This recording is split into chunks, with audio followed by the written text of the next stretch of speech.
TransUnion é uma empresa global de informação e insights que ajuda empresas a tomarem melhores decisões. Acreditamos que, quando contamos histórias completas, podemos criar conexões reais entre consumidores, empresas e grandes oportunidades. Oportunidades que nascem através de análises abrangentes e multidimensionais.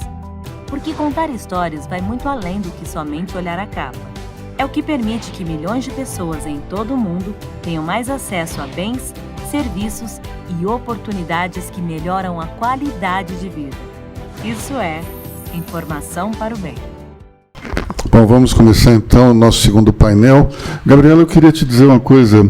Eu sempre achei que TikTok fosse uma coisa para jovens e continuo achando, mas eu fui obrigado pela minha redação a gravar 2 vídeos diários pelo TikTok. E você sabe que eu estou me espantando? Eu achava que era o único tiozinho lá, mas não sou. É impressionante, incrível. Mas enfim. Luiz, só fazer um último comentário sobre isso. Até essa semana, conversando com alguns clientes, alguns parceiros, eu até comentei que chamou muito a atenção da gente como o alcance e a interação mesmo. E como a Luísa falou, ele achou que era sênior demais para estar nesse ambiente, e até o que ele fala ali é algo um pouco mais denso, digamos assim, mas surpreendeu tanto que eu estimulei alguns clientes. Eu disse, então, já vou começar agora a fazer meu TikTok. Estou seguindo você já. Então, foi uma experiência interessante. Mas o melhor comentário que eu recebi foi o seguinte: nossa, esse tiozinho aí está dublando o Gilmar Mendes. Aí eu falei, mas... Aí comecei a me escutar melhor. E pior que minha voz é parecida com a do Gilmar Mendes. Ainda bem que a cabeça é bem diferente, né? Mas vamos lá. Vamos começar por você, então? Claro. E depois a gente passa a palavra para o Fernando. E daí os 2 queridos debatedores vão lá, então, por favor. Boa. Bom, obrigada pelo convite. Bom dia a todos. Eu vou pôr um pouco mais pertinho. Eu sou a Gabriela, do TikTok. Eu vou começar, então, falando um pouquinho do que você acabou de dizer. Primeiro que o TikTok é para todo mundo. A gente tem mais de 1 bilhão de usuários no mundo, então não dá para ter só 1 bilhão de teens. Estamos falando aí de uma plataforma hoje que fala com todo mundo, de todas as idades, que tem conteúdo para todos os gostos. Então, o TikTok é sobre isso, é sobre entretenimento. Somos uma plataforma de entretenimento. Não somos uma rede social. A maioria das pessoas coloca a maioria dessas big techs, né, numa caixinha de rede social. O TikTok não é uma rede social, é uma plataforma de entretenimento movida pela comunidade. Então, de vídeos curtos, e aí muito de acordo com a evolução das eras, né? A gente fala muito que a gente está na era da participação. Então, as pessoas querem ter voz.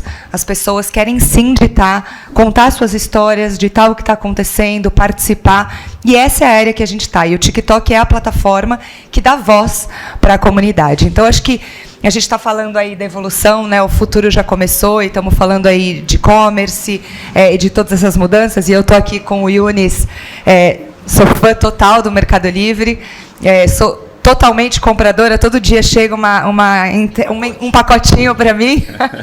É uma felicidade, é quase um presente. E assim, quando a gente olha para o TikTok, né, o TikTok é essa plataforma de entretenimento. O Rafael, no painel anterior, falou muito sobre individualização, personalização. Então, o TikTok nasce com esse grande diferencial. Então, hoje, quando vocês baixarem o TikTok, faço um convite a todos que não têm a seguirem aqui o Aloísio e baixarem o TikTok. Você vai dizer quais são os seus assuntos de interesse. Então, eu gosto de esportes, de economia, de bem-estar, de saúde, enfim, de moda, de beleza. Cada um vai trazer o seu interesse. E, baseado no interesse individual de cada um, o feed começa a ser construído, que, para quem ainda não está no TikTok, é o For You, que é o feed para você. E aí vem muito a coisa da personalização. Então, o meu TikTok, o meu For You, é totalmente diferente do dele, do Yunis, enfim, de cada um de vocês que está aqui. À medida com que eu vou navegando e interagindo com esse conteúdo, ele vai entendendo quem é a Gabriela. E ele vai trazendo mais conteúdos que possam ter a ver com o perfil da Gabriela. É óbvio que ele vai testando novos conteúdos, né, porque eu disse que era saúde, economia e educação. Aí ele testa um outro conteúdo, vê como a Gabriela reage, e aí ele passa a entregar. Então, o grande diferencial do TikTok é o algoritmo, é a inteligência do algoritmo. O TikTok, inclusive, ganhou um reconhecimento do MIT como um dos 10 maiores avanços de tecnologia no mundo, por conta de como o algoritmo é construído. E aí, quando a gente olha para os grandes diferenciais do TikTok, a gente está falando muito de autenticidade, e vocês vão entender por que eu estou contando essa história, porque a gente vai chegar aqui, né, o futuro já começou. Então, estamos falando de autenticidade, é muito menos sobre filtros e muito mais sobre quem você é, de você, de fato, poder contar a sua história. Estamos falando muito sobre pertencimento, então, sobre comunidades. Né, e a gente estava também aqui, o Hugo falou no painel anterior sobre comunidade, e aí eu vejo os dois mundos coexistindo, o da hiperpersonalização com as comunidades. Ele é muito sobre autoexpressão, então, de fato, uma plataforma que as pessoas têm voz, e sobre cocriação. As pessoas querem participar ativamente. Quando a gente fala de cocriação, isso é com marcas, com criadores, com outros usuários. E aí, quando a gente olha esse senso de pertencimento, a gente fala no TikTok que a gente tem um toque para cada pessoa. O que são esses toques? São as comunidades que o Hugo estava falando. Então, de fato, você tem uma experiência extremamente personalizada para você, mas você tem a oportunidade de encontrar a sua comunidade. Quais são essas comunidades?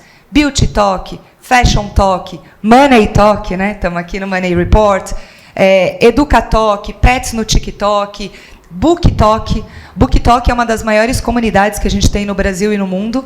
É uma comunidade de pessoas reunidas ao redor da paixão pela leitura, compartilhando dicas de livros, de autores. E o que isso está fazendo? Isso está influenciando cultura e influenciando o consumo. Então, faço um convite depois a vocês irem em algumas livrarias de São Paulo, a gente está aqui em São Paulo, e vocês vão ver sessões nas livrarias dedicadas aos livros que estão bombando no TikTok, aos livros para os booktokers, que é essa comunidade do BookTok. E esse é só um exemplo. Então, o que a gente está vendo nesse cenário do TikTok? O nascimento do que a gente chama lá dentro de community commerce, que é o comércio sendo influenciado pelas comunidades. Então, eu pertenço àquela comunidade, eu vejo o que aquela comunidade está falando, o que ela está consumindo, como ela está usando aquele produto, e eu sou influenciado. Nada mais é, e ele conhece bem, do que o boca a boca reinventado numa escala, né, desproporcional, porque hoje você tem a oportunidade de falar com milhões e milhões de pessoas de uma maneira muito simples, influenciando todo o ecossistema. Eu não sei quem viu recentemente, essa semana só se falou sobre isso, semana passada, sobre o case da CIMED. A Carla, uma das fundadoras da CIMED, das owners da CIMED, ela foi na fábrica fazer um vídeo sobre um produto novo, que eles não tinham lançado ainda, que eles iam lançar, que é o Carmed Fine. E aí ela fez o vídeo, e ela fala, no intuito de mostrar para o time da CIMED um produto novo que estava chegando. Só que ela postou no TikTok. E o vídeo viralizou absurdamente. Ela não tinha nem o produto pronto, ela teve que acelerar a produção, e aí, nas palavras dela, que é uma das coisas que a gente mais fala para as empresas, para as marcas, né, para os parceiros, não percam uma trend. Então, a trend do Carmed Fine estava ali, viva, ela mandou acelerar a produção, pôs o produto no mercado, e o produto está esgotado. De um vídeo no TikTok. Isso é o poder da comunidade. Então, o community commerce hoje é esse futuro, é essa realidade, o comércio sendo influenciado pelas comunidades, e a gente está vendo isso no dia a dia. E o TikTok é muito sobre isso. E aí, para as marcas, é a oportunidade de você fazer parte dessas conversas. Aqui devem ter várias empresas, eu faço um convite a vocês a entrarem no TikTok, e aí buscarem no TikTok. A gente tem uma ferramenta de busca, que inclusive cresce absurdamente. Quem tiver interesse depois vai ler um pouquinho sobre o grande crescimento da ferramenta de busca do TikTok, porque o resultado é num vídeo feito pela comunidade. Então, de novo, é um vídeo de alguém que você acredita, que você confia, similar a você, mostrando de maneira autêntica aquele produto, aquele lugar, aquele serviço ou aquela realidade que você está buscando. Então, a busca só cresce, mas o meu convite é, se a sua empresa ainda não está no TikTok por você, ela com certeza já está pela comunidade. Então, a comunidade já está falando do seu negócio, queira você ou não, E a grande oportunidade é como é que vocês participam dessas conversas, fazem parte, óbvio, se tornam protagonistas. Então, isso é um pouquinho de tudo que está acontecendo no TikTok e que eu queria trazer para vocês nessa abertura. Obrigado, Gabriela. Eunice, vamos Aloysio, Gabriela é uma apaixonada. Tem muito mais para contar. Não, sem dúvida, aí a gente vai ouvir, né? Vamos primeiro aqui ouvir o Fernando, depois a gente amplia a discussão. Bom dia, pessoal. Acho que contar, então, brevemente um pouco acho que muita gente já conhece, né, o Mercado Livre, mas contar o momento os negócios que temos e o momento que estamos.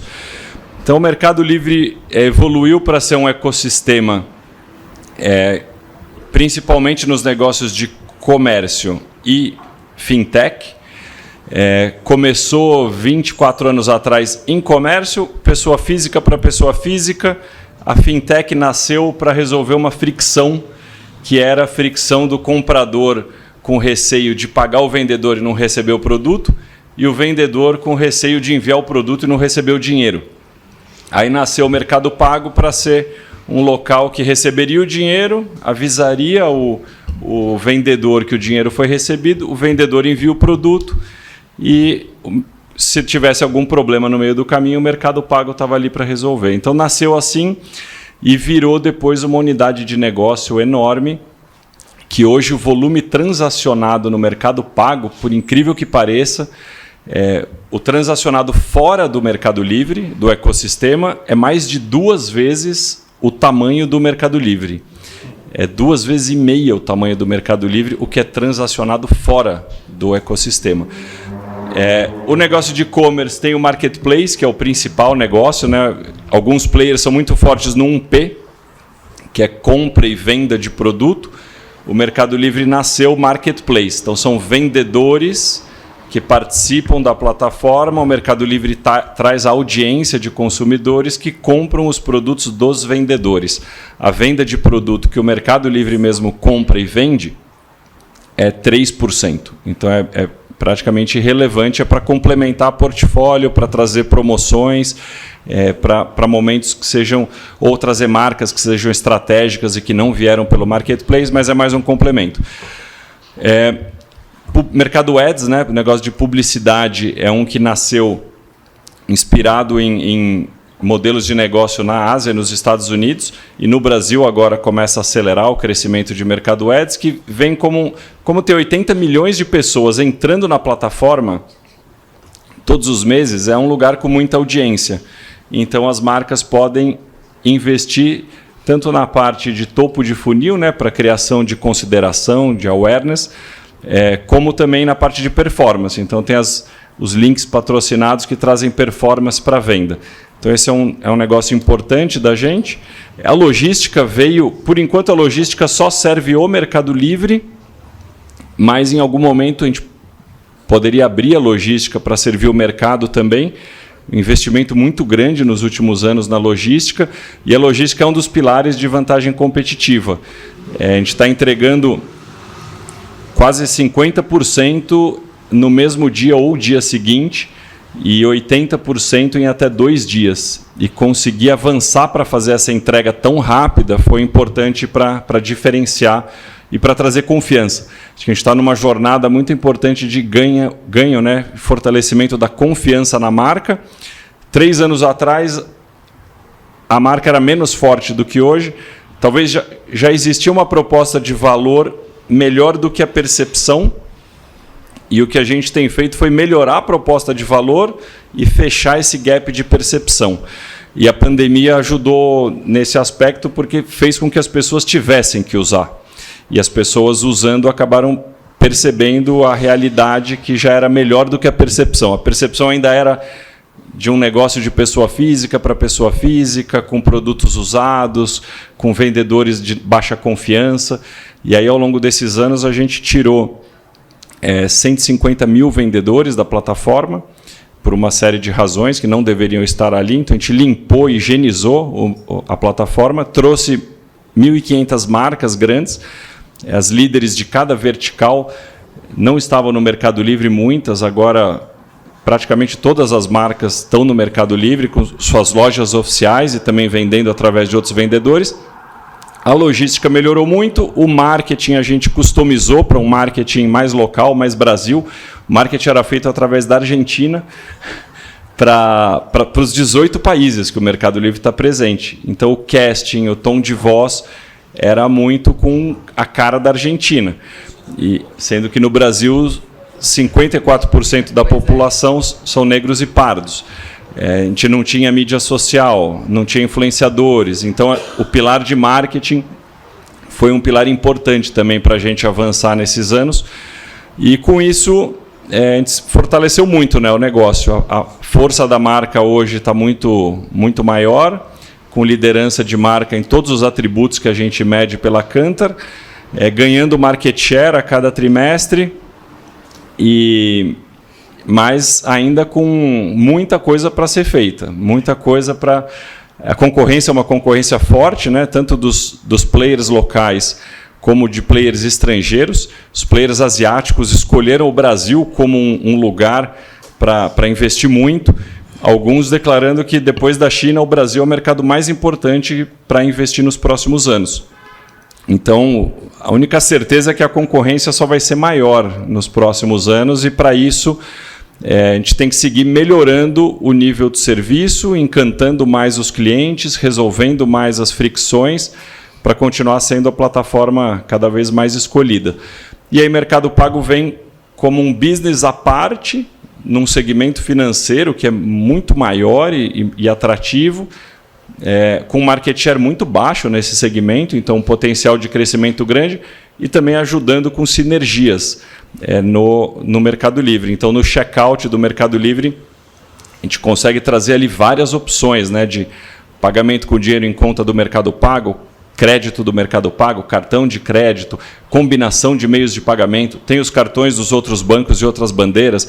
Então, o cliente consegue combinar vários meios de pagamento para conseguir fazer a sua compra e ter a conversão. Então, o primeiro trimestre foi um trimestre mais duro do que a gente imaginava em tamanho de mercado. O mercado cresceu 0,5%, mercado de e-commerce. E, como o Stefani estava comentando, né, de taxas de 20% ao ano, o mercado cresceu muito nos últimos anos. No nosso plano, o mercado cresceria uns 9% esse ano. No primeiro tri andou de lado, abril caiu 3,3% e maio caiu 2%. Então, tem um tema de aumento de preços, né, de vários concorrentes pelo tema do DIFAL, e isso acabou tendo um impacto no tamanho do mercado. A gente acha que isso volta a crescer mais para frente. Penetração no Brasil ainda é 14%, e deve ir para 20%. Nos Estados Unidos é 25% do comércio é online. Na China, 40%. Na Inglaterra, 40%. Então, o Brasil, nos 14%, 15%, está bem atrás e vai acabar avançando. Vai chegar nos 20%. A velocidade a gente não sabe. Então, seguir melhorando o nível de serviço, resolvendo as fricções, complementando o sortimento, levando prazos de entrega cada vez mais rápidos para outras regiões, são alavancas para seguir avançando e contribuindo para um online mais forte. Esse é um pouco do contexto. Então, assim, o Q2, o mercado bem mais desafiado do que a gente imaginava. Agora a inflação começou a ceder, perspectiva que o juro talvez possa cair antes de novembro. Vamos ver como vem o segundo semestre. Mas é um momento que a gente está bem, ao mesmo tempo, otimista com o futuro, porque o Brasil é muito grande, o potencial é muito grande, mas cauteloso com os investimentos de curto prazo. Muito bom, Fernando. Eu costumo dizer que eu devo ser um desafio para o algoritmo do Mercado Livre, porque eu faço as minhas compras, a minha filha faz as compras através do meu aplicativo, a Cris faz as compras dela através do meu aplicativo, então acho que não deve entender exatamente. Deve achar que eu tenho tripla personalidade, enfim. Vamos para o Juarez e depois a gente vai para o Stefan, sempre lembrando que o Juarez, a TransUnion é um bicho que as pessoas geralmente não entendem muito o que é, mas como é que eu poderia definir? É uma forma de trazer a análise de crédito e de risco melhor para o comerciante, talvez assim, trazer o cliente para o consumo para o cliente. Explica aí para a gente. Legal. Conheço muita gente que está aqui. Prazer estar aqui. Acho que está desligado o teu. Tá ligado? Agora ligou. Ok. Bom dia. Obrigado, Aloysio. Conheço muita gente que está aqui. E é importante sempre falar um pouquinho do que a gente faz. Apareceu o nosso filme ali, a TransUnion é uma empresa procura equalizar a informação entre quem faz transações, empresas e consumidores no mundo inteiro. Né? E uma das nossas estratégias mundiais é fazer a inclusão financeira. A gente já impactou nos mercados que a gente atua, em mais de 30 países, mais de 140 milhões de pessoas que não tinham uma relação formal de tomar risco de crédito, de ser incluída, foram incluídas nos últimos anos pelo nosso trabalho, seja na Índia, na África, no Brasil, na América Latina. Mas quando a gente olha do Brasil, esse mundo eletrônico, esse mundo de transação, comércio eletrônico, de risco, de algoritmo, se a gente olhar no Brasil, acho que nós temos dois grandes problemas. Vale no mundo e vale aqui. O primeiro deles, de que quem está tentando vender, e quando vende risco, e tem que assumir risco, tem uma eficiência muito baixa na transação, e você pode ver que, às vezes, no esforço de marketing, o custo de aquisição do cliente é muito alto, porque o índice de eficiência é muito baixo. Às vezes você converte 2%, 1%, coisa e tal, no esforço. Você tem uma máquina para tentar fazer transação e, no fundo, a transação não acontece por dois grandes motivos. Ou porque você trouxe o cliente errado, portanto, errou o que você está olhando e está, às vezes, spray and pray, busca, todo mundo chega ali, aí não tem o perfil e você não tem certeza se aquela pessoa é aquela pessoa, acaba criando uma fricção alta porque pode ser fraude, aí você aumenta a barra de entrada para todo mundo e afasta até o cliente ruim. Então, muito cliente desiste no meio do caminho. Então, nós temos um grande problema de mercado que está aí, que não está sendo endereçado por ineficiência no processo da análise de risco e identificação da pessoa e esse mundo de fraude que existe. Do outro lado, nós temos 2 Canadás de população no Brasil de pessoas que não têm visibilidade no processo. Ou não têm informação, porque não estão incluídos de fato no mercado financeiro, portanto, todo modelo de análise de risco que é baseado em olhando para o retrovisor de transações para o passado, não identifica essas pessoas, não tem informação suficiente. Quando muito, E no meio disso tem um monte de gente emergente. São os jovens, são o que a gente chama de new to credit, são pessoas que têm apetite, que pertencem a uma família. Como é que você junta tudo isso? Então, inclusão financeira, na verdade, quer dizer, a única coisa a fazer, porque nós vamos melhorar a economia na medida que nós tiver mais gente entrando no mercado de consumo e de risco, mas também é mais mercado para empresas que precisam vender, que precisam fazer seu negócio. Então, essa equação aqui, a gente está nessa jogada aí de criar confiança nessa transação. É uma avaliação técnica, no fundo, é identificar o perfil de consumo, e a TransUnion, no Brasil, faz exatamente isso. Nós fomos autorizados pelo Banco Central, em janeiro do ano passado, a ter acesso aos dados do cadastro positivo. A gente está testando agora, já vendeu os primeiros projetos aqui, e o que a gente quer é ajudar os nossos clientes a aprovar mais clientes em transações seguras. E, portanto, ao fazer isso, a gente inclui financeiramente mais gente no mercado, viabiliza isso e, no fundo, a nossa pegada, nosso propósito, nós melhoramos a qualidade de vida. Fazer isso, quer dizer, também na nossa relação é uma relação de confiança. Então, a gente não pode ter produto de prateleira. Cada caso é um caso. Então, é um pouco disso que a gente está fazendo, explicando o que a gente faz, mas a gente está aqui para viabilizar, para criar uma relação, E é muito importante, minha última fala, que Essa relação, normalmente, ela é feita por dispositivos. Tem pessoas do outro lado que não são conhecidas e tem dispositivos que sim são conhecidos. Como é que você identifica as várias identidades e pegadas digitais das pessoas com uma determinada pessoa que no final é um cliente que eu desejo ou não desejo?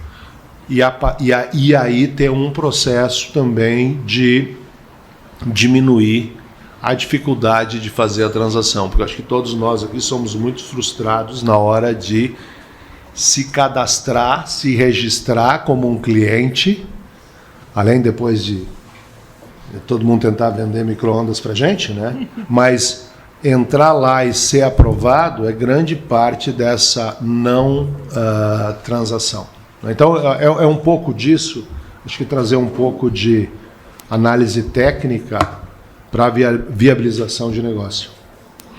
Obrigado, Juarez. Estevão. Não, o que é interessante das conversas aqui é que vocês nasceram no digital, né? Ou seja, as empresas de vocês não conheceram o antes do digital. Então, Gabriel, vou te fazer uma primeira pergunta aí, que quando a gente olha a China, que sempre a gente pode gostar ou não desses novos players, mas de fato tem muita coisa da China. Se a gente pegar o TikTok chinês, que é o Douyin, o live commerce na China já passou, em termos de GMV, a venda, por exemplo, do Alibaba, tipo marketplace, eu ia dizer tradicional. Então, as coisas estão se acelerando mesmo. Eu queria te ouvir sobre isso, do TikTok no Brasil. A gente já conversou sobre isso. Eu acho que é bem interessante, porque realmente está se tornando o fato de ter acesso a esses usuários que você já tem, esse bilhão de usuários. Quais são, claro, você não vai dar segredos para a gente, mas quais são os planos de vocês em relação ao live commerce no mundo e no Brasil? Como você vê isso? E-commerce como um todo é muito importante. A gente como plataforma quer ser uma plataforma que entregue uma experiência completa para o nosso usuário, né, para o nosso consumidor, para a nossa comunidade. Então, a gente tem investido em trazer cada vez mais soluções que entreguem isso, essa jornada como um todo, e que removam fricção. Então, você falou do Douyin, né? Live commerce é muito grande lá fora. É uma das grandes apostas que a gente traz para o mercado latino, não só Brasil, né, mas para a América Latina. A gente está desenvolvendo esse mercado. Obviamente, né, o Yunis falou de números. A gente ainda como commerce, né, como e-commerce, ainda estamos bem atrás da realidade chinesa, né? O e-commerce lá, a penetração é muito mais alta do que a penetração no Brasil. Então, ainda tem um caminho grande no mercado brasileiro para a gente digitalizar os consumidores como um todo. Mas a gente, como empresa, sim, vê o live commerce como um potencial, uma oportunidade muito grande. O que a gente vê é o marketing por influência, né, a compra por influência dos grandes criadores, influencers, enfim, o nome que a gente quiser dar, crescendo muito. A gente vê os grandes criadores virando marcas, e as marcas com o desafio de virarem criadores, né, de virarem de fato influenciadores. Então, quando você olha aí para grandes criadores de conteúdo, eles têm negócios já gigantescos. E uma comunidade enorme conversando com eles diariamente, frequentemente. Então, o live vem como essa oportunidade de você fazer esses grandes criadores ou as grandes empresas, pequenas, médias, enfim, todas as empresas, darem essa possibilidade de ser mais um canal, não só de comunicação, mas de negócio. E o commerce como um todo, né? Como commerce, a gente vem testando em alguns mercados, então eu sei que a sua pergunta vai passar por isso. A gente, até porque você me manda mensagem querendo saber. Mas commerce, a gente está testando. Não responde. A gente está testando. A gente tem o TikTok Shops em alguns mercados. A gente tem UK, Indonésia, e começamos um piloto do TikTok Shops nos Estados Unidos no final do ano passado, em alfa. Esse ano, em abril, entrou em beta. e é muito com esse intuito de ser uma plataforma que remova a fricção e que entregue uma jornada completa. Qual o investimento em logística recente aí de vocês? Porque eu percebo que cada vez mais você tem produtos que, com aquele aviso, chegará hoje, chegará amanhã. Como é que vocês fizeram para que a experiência fosse tão rápida? Acho que o principal ponto para a experiência ser rápida são duas coisas. Uma, o fulfillment. Então, são os centros de distribuição próprios, onde o estoque do vendedor fica já dentro do centro de distribuição. Então, o fulfillment é uma alavanca para a logística ser rápida. E a segunda é muita tecnologia. O Mercado Livre tem hoje 15 mil desenvolvedores de tecnologia na América Latina. Dos 15 mil, mais ou menos metade entre e-commerce e fintech. E 2 mil, mais ou menos, são só na logística. Então, conseguir desenhar programas e algoritmos para montar a logística da forma mais eficiente possível é uma prioridade. Então, é uma combinação de fulfillment e logística. Fulfillment está hoje a gente quer fechar o ano acima de 50% da GMV sendo vendida através de fulfillment. Hoje ainda tá menos, né, do que isso, estamos nos 45%, 46%, a gente quer passar dos 50%. E isso é uma das alavancas para ganho de velocidade. Então, imagina, o produto já está no centro de distribuição, então a venda é feita até 11 da manhã, não, na verdade, até 1 da tarde, nas cidades que o centro de distribuição está presente, comprando até 1 da tarde, a entrega é no mesmo dia, porque o produto já está ali. Então, é uma questão de pegar o produto, colocar numa esteira que tem os algoritmos, que monta as entregas para cada mini centro, que vai entregar para aquele bairro. Então, tem toda essa parte de tecnologia para definir para onde vai cada produto, para que as vans saiam o mais cheio possível. Entregar muito rápido com uma van vazia é bem mais fácil, mas aí o custo de entrega vai ser inviabilizado. Então, o desafio é conseguir ser rápido com custo baixo, e aí é a tecnologia que entra.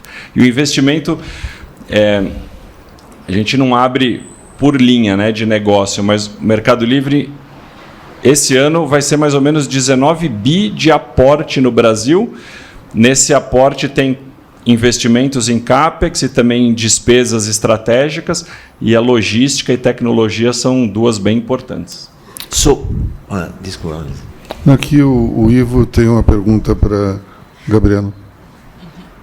Bom, vocês sabem que nós trabalhamos com arquitetura e construção. Tivemos a felicidade de também trabalhar aqui com o Fernando, lá no Melicidade. Eu vou me permitir fazer uma pergunta um pouco diferente. Sei que o tema aqui é consumo, mas também falando do futuro.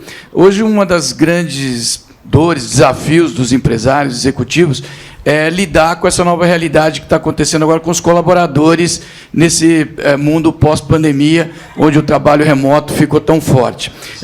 A gente, nos escritórios, a gente busca a experiência dos colaboradores, a gente já passou por vários ciclos. Antes da pandemia, a gente tinha muita eficácia, porque os aluguéis eram muito altos, ao mesmo tempo tinha os ambientes colaborativos. Durante a pandemia, começou a trazer para o escritório o home feeling, uma experiência parecida com a de casa. E hoje, o que mais está presente é uma questão de hospitalidade, porque os colaboradores, ou porque as empresas trouxeram de volta para o escritório, ou porque eles têm a opção de vir para o escritório, mas eles querem viver uma experiência positiva dentro do escritório. Então, eu queria pedir para a Gabriela, e talvez para o Fernando também, contar um pouquinho como é que está a experiência de vocês, que tem uma população tão jovem, nessa relação com esses colaboradores, para eles continuarem motivados a estar próximos. Vocês têm transferir cultura, o aprendizado também tem um papel importante do escritório. Desculpe se eu sair um pouquinho do tema, mas aproveitando o contexto de futuro, quem sabe vocês podem nos ajudar um pouco a entender isso. Bom, posso começar. No Mercado Livre está no modelo opcional até o momento, e o opcional significa que cada um escolhe como quer fazer. E tem pessoas que trabalham só de casa E tem pessoas que trabalham só do escritório e tem pessoas que vão no modelo híbrido, mas é opcional. Acho que o fato da empresa ser uma multinacional argentina, com muito argentino participando das reuniões, então é raro ter um dia que eu tenho reunião só com brasileiro. Então, estar no escritório significa, na maioria das vezes, estar numa sala que vão ter algumas pessoas presentes, mas eu vou estar olhando para a tela, então a gente vai estar em vídeo. Então, talvez a experiência do Mercado Livre que eu vou contar é diferente de uma empresa que as reuniões, as conversas são 100% com quem está ali na mesma sala. Então, acho que como tem essa característica, a adesão, digamos, não está tão alta. Quinta-feira, que é o dia mais cheio, chega a 60%, 50%, 60% de ocupação no escritório. Algumas quintas aumenta essa participação, mas é por aí. Terça e quarta, em torno de 30%, 35%. Segunda e sexta, 5%. Então, segunda e sexta, ninguém vai para o escritório. E eu até percebo um trânsito menor quando eu vou para o escritório na segunda-feira. Talvez isso esteja acontecendo em mais empresas também. Então, concentrado em terça, quarta e quinta. Acabou de sair a pesquisa de engagement, e o engagement está super alto, cresceu 1 ponto contra o ano passado, que tinha sido recorde. Então, em termos de engajamento do time, a gente vê que o time está engajado. Em termos de produtividade, a produtividade está muito boa. Ao mesmo tempo, eu acho que quando tem pessoas que nunca vão para o escritório, algo pode se perder ali, né, da conexão. A gente se encontrar, olhar olho no olho, estar na mesma sala, acaba a reunião, toma um café, acho que flui mais confiança, mais proximidade, conversas que às vezes na vídeo acaba sendo muito mais produtivo, mais frio, mais direto, que o presencial ele traz um algo a mais. Então, o que a gente está pensando, até estava conversando ontem, porque tem gente que acha que a gente deveria mudar e virar híbrido, obrigando 2 dias por semana. Talvez um ponto que a gente vai fazer, a gente já está com o RH com dados, né, das pessoas que entram, tem os crachás, tem várias coisas que já tem muita informação. Então, a gente vai começar a ver quem não vai para o escritório há mais de 30, 45 dias. Será que para essas pessoas a gente mostra que existe agora esse monitoramento e estimula as pessoas, pelo menos uma vez no mês, faz o seu staff, faz uma entrevista, coloca algumas regrinhas para as pessoas irem.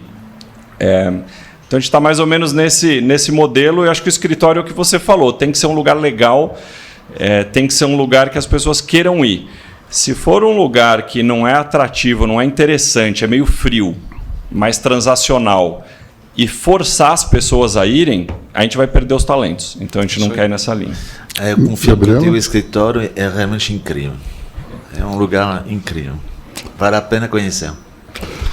Bom, no nosso caso, acho que a gente tem uma situação muito diferente do Mercado Livre, porque a gente é uma empresa que cresceu muito na pandemia e a gente lançou, no meu caso, a nossa área, a nossa unidade de negócio no meio da pandemia. Então, a gente contratou 100% dos funcionários por uma tela de computador, né? Sem conhecer de fato quem eram aquelas pessoas, a gente via daqui para cima. Construção de cultura por uma tela é muito difícil, né? Construção de alianças, de conexões, é muito complicado. Eu acho que a gente teve que fazer porque não tinha opção. E aí deu certo, porque estava todo mundo nesse mesmo modelo.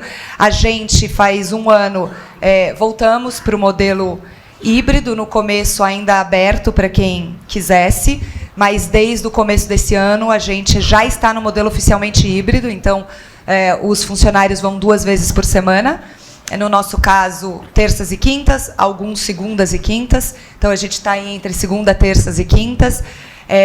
A gente, assim, na minha visão, nada substitui o face-to-face, então eu acho muito importante a gente estar juntos presencialmente. É óbvio que para eu reter o funcionário, eu preciso mostrar o valor disso e oferecer um lugar melhor para ele do que a casa dele, né? Então, e ainda é um desafio, porque os escritórios estão se adaptando para esse modelo híbrido, né? A gente chega no escritório, você vai passar metade do seu dia num call com outra pessoa de algum outro lugar, seja um cliente, seja um parceiro, seja um time de fora. Então, acho que a gente, como escritório, ainda está se adaptando para oferecer esse lugar melhor do que a casa dele, né, com o silêncio dele, com o conforto dele, que justifique ele pegar o trânsito para ir para o escritório, mas a gente acredita muito na cultura presencial, na importância dessa conexão, construção de relações, de cultura. Então, a gente vai manter esse modelo híbrido e devemos até ir para um dia a mais, 3 vezes na semana. Então, eu acredito que o futuro para a gente é a gente ter esse híbrido, mas um pouco mais presencial do que só o online. Eu costumo dizer... Para atrair talento e reter talento também, né? Eu costumo dizer o seguinte, contratar as pessoas pela tela até que é fácil. Mandar embora pela videoconferência que é complicadíssimo, né? Stefano, vamos lá. Fernando, o Mercado Livre se tornou, de verdade, o segundo varejista no Brasil. A gente não pode esquecer isso. A gente, às vezes, a gente tem que se lembrar das coisas como elas são. Então, é um varejista diferente, de novo, que nasceu no digital, que começou com C2C, como você comentou muito bem. Você comentou, chamou minha atenção a questão da limpeza da base de sellers. Se você pode explicar um pouco isso melhor? Por quê? Porque está sendo muito discutido essa questão de, não, mas esses caras trabalham de uma forma que não é que nem os tradicionais, vamos dizer. Então, eu acho que é importante deixar muito claro o que vocês estão fazendo para justamente não ter produtos falsificados no teu site, e a questão da limpeza da base, como vocês fazem isso. Eu acho que é um ponto bem relevante. Tá bom. Hoje, se a gente for olhar 2017, o Mercado Livre não tinha logística. Não tendo a logística, o vendedor ele era responsável por entregar o produto para o comprador. E os vendedores entregavam... Quem tinha uma empresa e tinha sua logística, usava a sua logística. Quem não tinha, usava os correios. O produto não passava pelo Mercado Livre, então o Mercado Livre não tinha controle, não acompanhava o produto. Hoje, como eu comentei, a gente quer passar dos 50% no fulfillment. Além disso, tem o cross-docking e tem flex, que são outras duas modalidades. Já estamos, nesse momento, em 95% da GMV passa pelo Mercado Livre, com quase 50% no full e 45% nos outros modelos. Todo produto que passa pela logística do Mercado Livre sai com nota fiscal, porque a nota fiscal é emitida pelo Mercado Livre, não é nem pelo vendedor. E o que aconteceu que a gente tirou esses mais de 150 mil vendedores, à medida que a gente foi trazendo o sortimento para a logística, tinham vendedores que usavam os correios e a gente não acompanhava a venda porque não passava por nós e eles acabavam não enviando uma nota fiscal para o comprador. E à medida que eles começaram a usar a logística, o Mercado Livre que emite a nota fiscal, e aí eles tinham que se adequar, tinham que virar uma empresa. E aí tem um grupo enorme que não quis se adequar, não quis criar uma empresa e acabaram saindo do Mercado Livre, da plataforma, e naquele momento tinham outros players entrando no Brasil. Então foi um timing muito, talvez até oportuno para os outros, de construir um sortimento muito rápido, porque numa questão de 6, 8 meses, 150 mil vendedores saíram e acabaram indo para outros locais. Então essa é uma das razões. A segunda, a gente tem 500 pessoas trabalhando em algoritmos de antifraude e são hoje mais de 400 milhões de produtos anunciados no Mercado Livre. Então é humanamente impossível olhar os produtos, analisar os produtos para saber se aquele produto é verdadeiro ou falsificado. Então são algoritmos que fazem esse trabalho. No ano passado foram mais de 9 milhões de publicações que foram derrubadas automaticamente pelos algoritmos. Em paralelo com esse trabalho, e aí se tem um vendedor que recorrentemente tem anúncios que são derrubados, esse vendedor é um vendedor de baixa confiança e aí a gente cancela o vendedor também.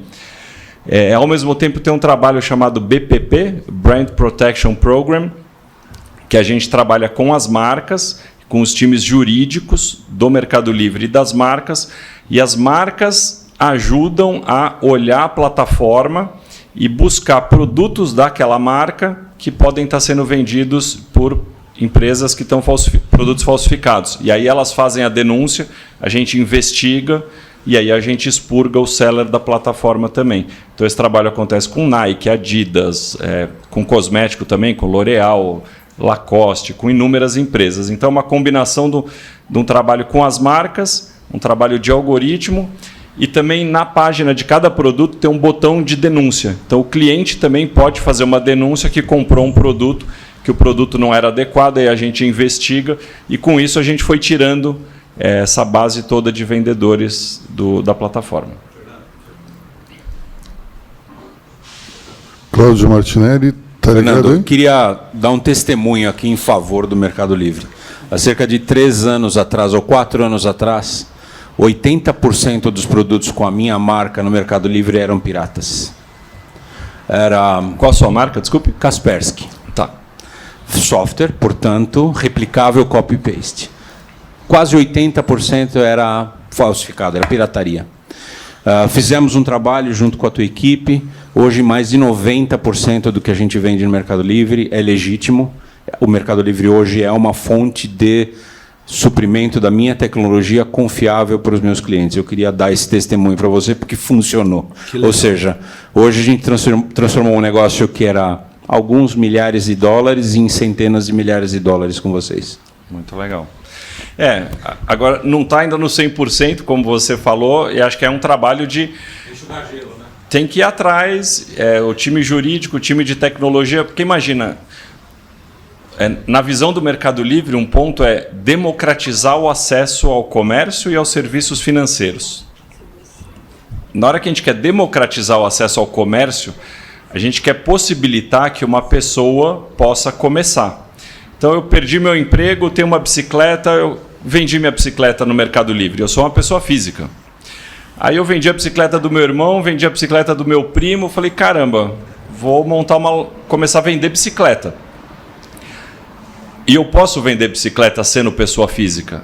Só que uma outra regra que a gente criou é, se a pessoa tiver 90 dias consecutivos de venda, não é mais pessoa física. Se você vende todos os dias por 90 dias, você já é uma empresa.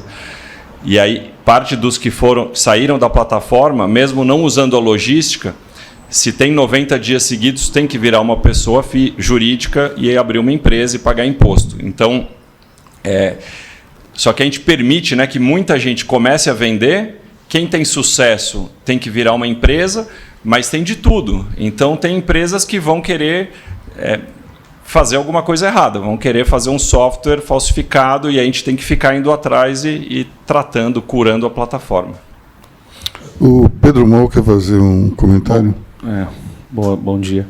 Eu ia perguntar aqui para o Yunis como é que ele está vendo essa coisa da nova legislação em relação ao cross-border, né, que tem acontecido muita coisa, o IDV aí que o Stefanes até participa. Como é que você está vendo essa coisa do mercado e como é que você vê, quais são os entraves até de marcas lá de fora de entrarem no Brasil? Quer dizer, como é que vocês estimulam isso, os desafios da marca lá fora, criar um e-commerce no Brasil, ou usar o Mercado Livre, ou fazer a particuradoria e facilitar esse processo de entrada, visto também tudo que tem acontecido aí de nova legislação, dos entraves, até da parte de cross-border do Mercado Livre, porque a sensação que eu tenho, por exemplo, é que 70%, 80% ou 90% dos produtos vêm de fora, só que ele vem com dropshipping, né? Ele não é usado e caracterizado como cross-border, né? Que poderia, talvez, ter muita gordura assim, nesse processo, ou muita possibilidade das marcas trazerem direto. E a outra pergunta, como é que vocês veem, eu sou do mercado de saúde também, da Redditor, como é que vocês veem a parte de serviços, muitas vezes a parte médica ou até de medicamento dentro de uma plataforma de e-commerce mais genérica e não de uma farmácia diretamente? Tá, vamos dividir então, primeiro a parte dos players de fora. Acho que aí tem 2 comentários. Um primeiro,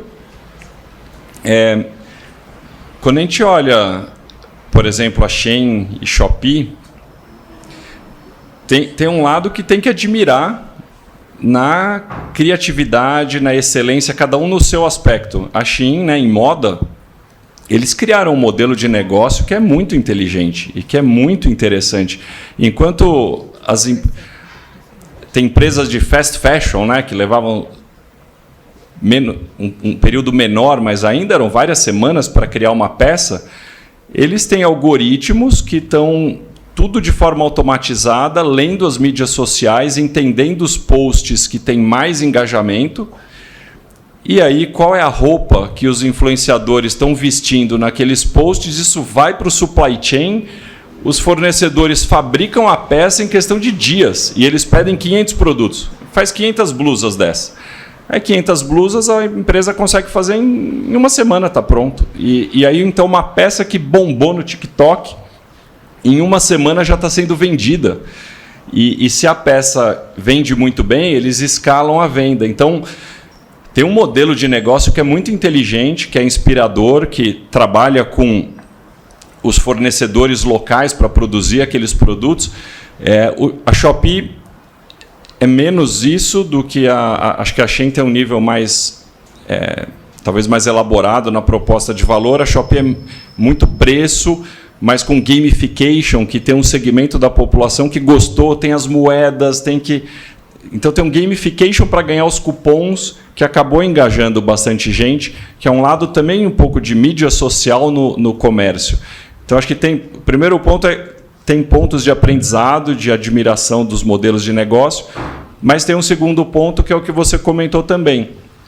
Até o momento, o que está acontecendo é que os produtos chegam, e aí o Stefan sabe melhor do que eu os números, mas é entre 500, 600, 700 mil produtos por dia chegam no Brasil, como se fosse uma pessoa física vendendo para uma pessoa física, que aí não paga imposto, sendo que, na verdade, não é uma pessoa física vendendo para uma pessoa física, é uma pessoa jurídica vendendo para uma pessoa física, deveria pagar 60% de imposto, que é a regra.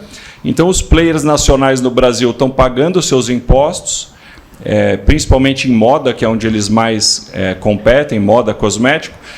Então, aqui está todo mundo pagando imposto e os produtos ali estão chegando de fora e não estão pagando o imposto que existe na regulamentação. Então, está errado. Se a regra é pessoa jurídica para pessoa física paga imposto, então a pessoa jurídica para pessoa física tem que pagar o imposto. Então, teve essa situação toda, né, de talvez começar a cobrar os impostos, mas aí pessoa física para pessoa física não paga imposto. E a regra, por uma questão de fiscalização, de como fiscalizar tudo e saber se é pessoa jurídica ou pessoa física, a regra comunicada lá atrás foi tudo que chegar vai pagar imposto. Só que aí tem 1%, 1,5% que é pessoa física para pessoa física, que seria penalizado, mas resolveria 99% da situação. Aí o negócio voltou atrás. Então, o que eu acho é que tem que ser endereçado. A melhor forma é endereçar de forma em sistema. Então, veio para o Brasil o produto, tem que pagar o imposto na venda, tem que pagar na raiz.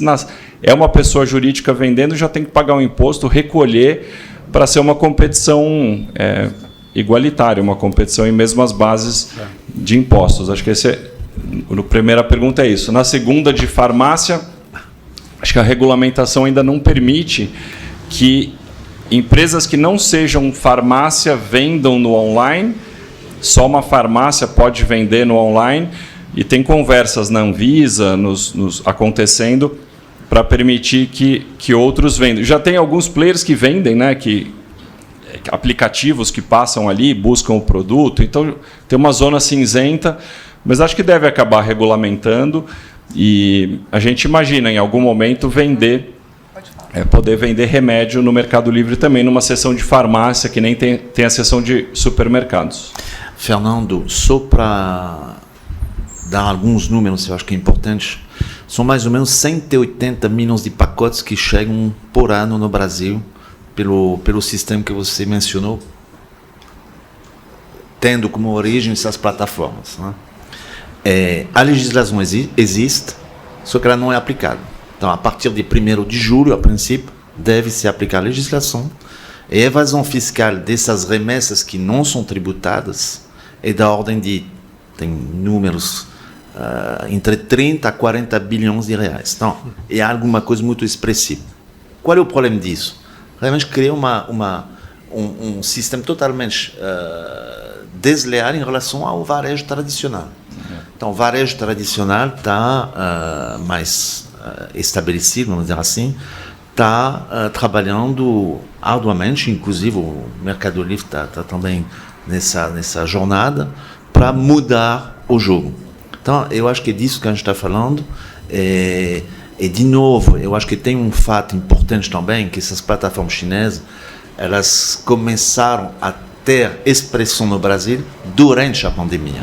Então, eu acho que a gente pode dizer, não, mas se eles não fazem... Cresceu. Agora tem que organizar. Eu acho que isso é um momento, um pouco que nem o Mercado Livre, que começou com o C2C e que aos poucos começou a encontrar algumas problemáticas e que se fez um trabalho de fundo muito importante para se adequar à realidade do país. Então, eu acho que é importante comentar isso. Eu queria falar só uma última coisa sobre o crédito. Eu venho do varejo também, dos créditos ao consumo aprovado, dependendo do momento da economia, como está a economia, como está o poder aquisitivo das pessoas, a perda desse crédito é da ordem de 25% a 30%. Após a aprovação. Então, vocês podem imaginar a dificuldade, e isso está no custo. Ou seja, quando a gente olha o custo do crédito no Brasil para o consumidor final, ele é muito elevado porque ele considera essa perda já embutida no custo para esse consumidor. Então, é isso que eu queria... Desculpa, Luiz. Bom, para a gente finalizar o nosso painel, o horário já está ficando meio tarde. Gabriela, só uma última palavra sobre inteligência artificial. O que vocês estão criando para melhorar a experiência dos TikTokers? Bom, TikTokers. O algoritmo, como eu contei no começo, é todo extremamente baseado nisso. Então, a inteligência artificial tem um papel fundamental para entender quem é cada um e entregar um conteúdo que seja relevante. Na distribuição desse conteúdo, seja marcas, criadores, usuários comuns, como é que ele distribui esse conteúdo todo no For You das pessoas, e aí dá todo o alcance. E acho que a gente tem o papel fundamental da inteligência artificial também em garantir a segurança da plataforma. Então, hoje a gente tem a grande maioria dos vídeos que poderiam ser vídeos que não estão de acordo com tudo que a gente preza para a comunidade, com os guidelines da comunidade. Mais de 94% nem sobe na plataforma justamente por conta da inteligência artificial. Então, tem um papel muito fundamental, tanto na entrega da relevância do conteúdo, quanto em garantir a segurança da nossa plataforma para toda a nossa comunidade. A gente está, obviamente, acompanhando todas as evoluções, Aloysio, falamos de chat GPT e tudo mais, para trazer, como eu falei, cada vez mais relevância para a comunidade. Então, tudo que for relevante, a gente está atento e vai disponibilizar como ferramenta fundamental. E o próprio serviço de busca, que eu falei, também é outro que se faz muito de toda essa inteligência. Bom, eu agradeço, então, a presença da Gabriela, do Fernando, do Juarez. Não vou agradecer ainda do Stefano, porque ele continua aqui na mesa. Então, vamos para o próximo painel. Muito obrigado a todos. Obrigado. Na AW, arquitetura e engenharia caminham juntas. São mais de 25 anos desconstruindo o paradigma de que fazer uma obra ou projetar espaços sempre é uma dor de cabeça. Desde os primeiros traços até a entrega da obra, nossos clientes são atendidos por arquitetos, que sabem tudo de construção, e engenheiros, que sabem tudo de arquitetura. Aqui, estes dois universos se completam, cada um com sua expertise, seus conhecimentos e excelências, mas todos com o mesmo objetivo: dar vida a espaços que inspiram pessoas.